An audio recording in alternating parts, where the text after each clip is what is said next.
Since November 2020, which is when we pivoted the business to help with hiring, we've helped over 75 moving companies feel less handcuffed by their employees, gain more control, and become just proud again of their business. So let's check out some of the stuff here.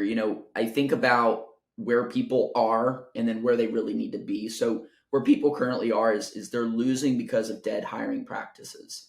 They're trying to do the same thing that people have been doing over the last 30 years. And it's not effective, right? Recruiting only when you need to hire people. It's not effective. The winning formula is recruiting year round. So you build a ginormous pipeline of talent. The losing strategy is not having a recruiting database, not having the system.